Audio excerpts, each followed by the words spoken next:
Hello students, welcome to my YouTube channel biology classes. So students, आज की class में हम लोग डिस्कशन करेंगे पारक्रमण द्वारा यानी बाय ट्रांसडक्शन क्या है और संयुग्मन द्वारा बाय कंजुगेशन। तो ये क्या है? तो बेसिकली कल की क्लासेस में हम लोग पढ़े थे कि जो सेक्सुअल रिप्रोडक्शन इन बैक्टीरिया यानी जीवाणुओं में जो लैंगिक जनन था वो 3 तरह का था। कल की क्लास में हम लोग पढ़े थे, इससे पिछले वाले क्लासेस में हम लोग पढ़े थे रूपांतरण विधि क्या है और रूपांतरण की एक एक्सपेरिमेंट किया गया था, उसको हम लोग पढ़े थे। बट आज की क्लास में हम बताएंगे कि उसके आगे वाली जो दूसरी प्रोसेस होती है जिसे क्या कहते हैं, पारक्रमण द्वारा कहते हैं। ठीक है, तो अगर आप हमारे पुराने वाले वीडियो को नहीं देखे हैं तो प्लेलिस्ट में जाकर के वहाँ से सिस्टमेटिक ढंग से वीडियो अपलोडेड है, वहाँ जाकर के एक एक करके वीडियो को देख लीजिए। और हाँ, वीडियो को अधिक से अधिक शेयर करें और अच्छा लग रहा है तो वीडियो को लाइक करें, कमेंट करें और चैनल को सब्सक्राइब कर लें। ठीक है, तो चलिए स्टार्ट करते हैं। पारक्रमण द्वारा क्या है, बाय ट्रांसडक्शन क्या है? तो इसमें बेसिकली सबसे पहले हमें समझना है कि इस विधि में एक जीवाणु कोशिका के डीएनए का कुछ भाग दूसरी जीवाणु कोशिका में क्या होता है, जीवाणु भोजी के द्वारा पहुंचाया जाता है। इसे ही क्या कहते हैं, पारक्रमण कहते हैं। अर्थात कहने का मतलब यह है कि इसमें एक बैक्टीरिया का जो डीएनए होता है, एक बैक्टीरिया का डीएनए किसी दूसरे बैक्टीरिया के डीएनए को क्या कर दिया जाता है, ट्रांसफ़र कर दिया जाता है, भेज दिया जाता है। तो इसी को क्या कहा जाता है, इसी को कहते हैं पारक्रमण द्वारा। तो अब एक बैक्टीरिया से दूसरे बैक्टीरिया में ये डीएनए पहुंचता किसके द्वारा है, तो जीवाणु भोजी के द्वारा। इसको इंग्लिश में कहते हैं बैक्टीरियोफेज।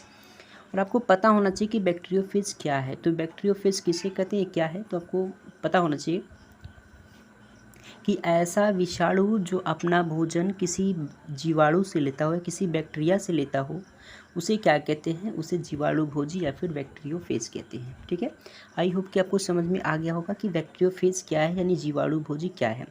तो पारक्रमण क्या है, तो इसमें समझना यह है कि पारक्रमण जो होता है, पारक्रमण एक ऐसी प्रक्रिया है जिसमें एक जीवाणु से दूसरे जीवाणु में डीएनए को क्या करा जाता है, स्थानांतरित किया जाता है, ट्रांसफ़र किया जाता है, वो भी किसके द्वारा, तो जीवाणु भोजी के द्वारा।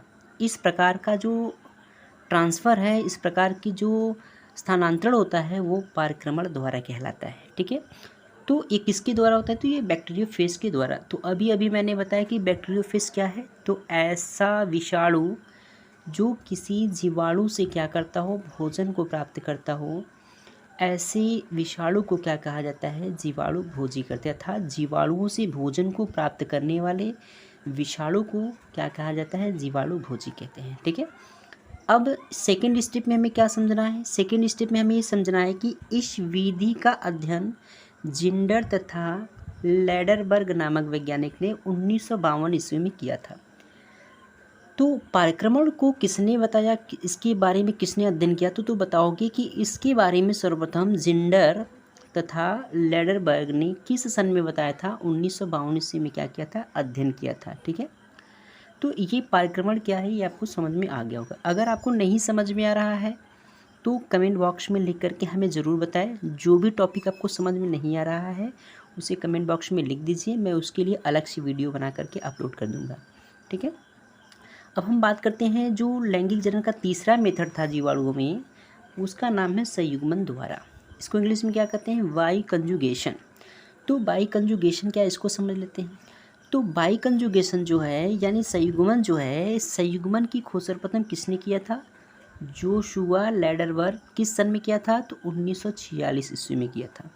अब आपसे पूछा जाए कि बताइए संयुग्मन की खोज किसने किया था या जीवाणुओं में संयुग्मन के बारे में किसने बताया, तो जोशुआ लैडरबर्ग ने बताया था। अगर यही क्वेश्चन आपसे दूसरी तरह से पूछा जाए कि पारक्रमण द्वारा के बारे में किसने अध्ययन किया था, यानी जीवाणु में पारक्रमण की जो प्रोसेस होती है उसको किसने बताया, तो वो उसका आंसर क्या हो जाएगा, जिंडर तथा लैडरबर्ग हो जाएगा। ठीक है, तो चलिए बात करते हैं कंजुगेशन होता क्या है। तो संयुग्मन में बताएंगे कि संयुग्मन की खोज जोशुआ लैडरबर्ग ने 1946 ईस्वी में इसकी खोज की थी।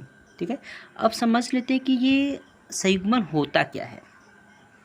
तो बेसिकली जो संयुग्मन होता है इसमें देखेंगे कि दो जीवाणु कोशिका के बीच आनुवंशिकी पदार्थों का क्या होता है, स्थानांतरण होना क्या कहलाता है, संयुग्मन कहलाता है।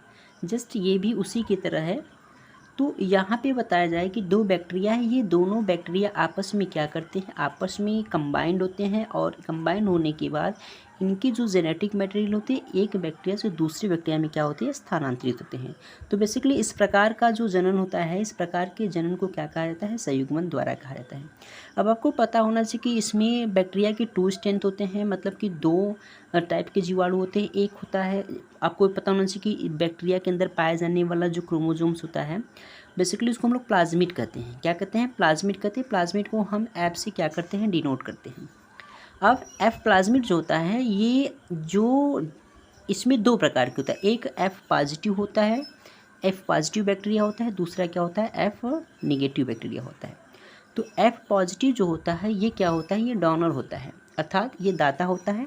और एफ निगेटिव जो होता है ये क्या होता है, ये जो होता है ये आपका क्या होता है, ये रिसेसिव होता है, अर्थात क्या होता है ये, तो कह सकते हैं ये रिसेप्टर होता है, सॉरी रिसेसिव रिसेप्टर होता है ये, ठीक है।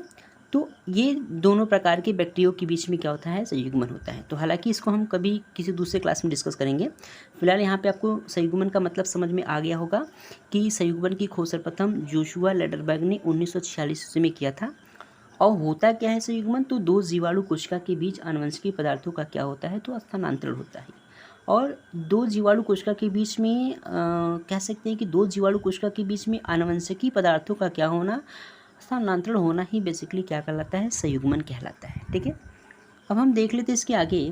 तो ये हमारा जो है पूरी तरह से जो बैक्टीरिया में जो जनन है, जीवाणु में जो जनन है, ये कम्प्लीटली हमारा क्या हो गया है, समाप्त हो गया है। तो अब हम इस पूरे बैक्टीरिया में होने वाले जितने भी प्रकार के जनन हैं, इन सभी प्रकार के जनन में क्या करते हैं, एक बार इसका फ्लो चार्ट देख लेते हैं, ठीक है।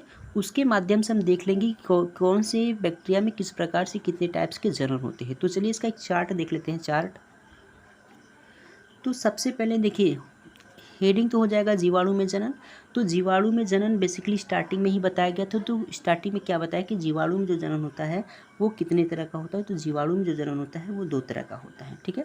पहला क्या होता है, तो पहला बता देंगे। पहला जो होता है ये आपका वर्दी या कायिक जनन होता है, जिसको इंग्लिश में क्या बोलते हैं, जिसको इंग्लिश में बोलते हैं वेजिटेटिव रिप्रोडक्शन कहते हैं, ठीक है। एंड सेकेंड क्या होता है, तो सेकेंड होता है अलैंगिक जनन, जिसको इंग्लिश में कहते हैं एसेक्सुअल रिप्रोडक्शंस। तो जीवाणु में जब जनन पढ़ रहे थे तो वहाँ पे मैंने आपको बताया था कि जो जीवाणु में जनन होता है वो 2 तरह का होता है, एक वर्दी या कायिक जनन होता है, दूसरा क्या होता है, अलैंगिक। लेकिन तीसरा जो जनन है, जो लैंगिक जनन कहती है, वो तो बाद में आया था ना, उसको अभी बताएंगे हम।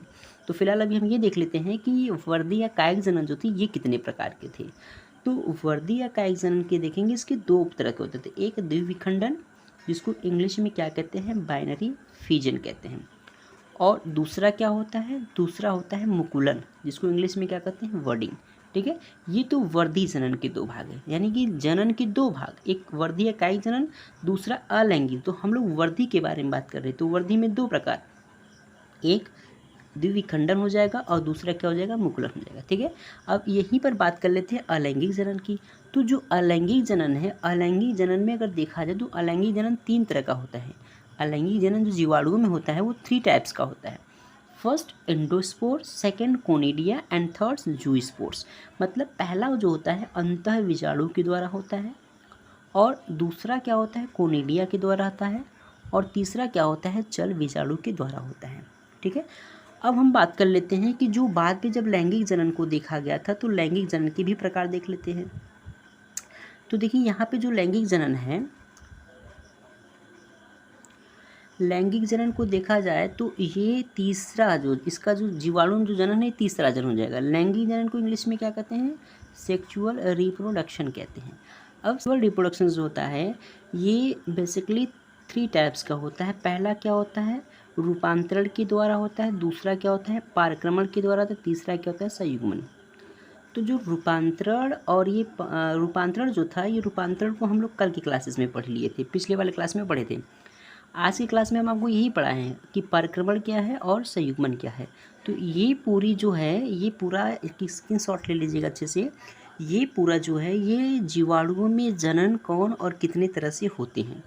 तो आपको आई होप कि आपको सब समझ में आ गया होगा कि जीवाणु में जनन कैसे कैसे और किस प्रकार से होते हैं। तो जीवाणु में अगर जनन पूछे तो आप बताएंगे कि जीवाणु में जो जनन होता है वो कितने तरह का होता है, 2 तरह का होता है। पहला वर्धी या कायिक जनन होता है, दूसरा क्या होता है, अलैंगिक जनन होता है। ठीक, तो वर्धी या कायिक जनन में ये 2 तरह का होता है। पहला द्विविखंडन के द्वारा होता है, दूसरा क्या होता है, मुकुलन के द्वारा होता है।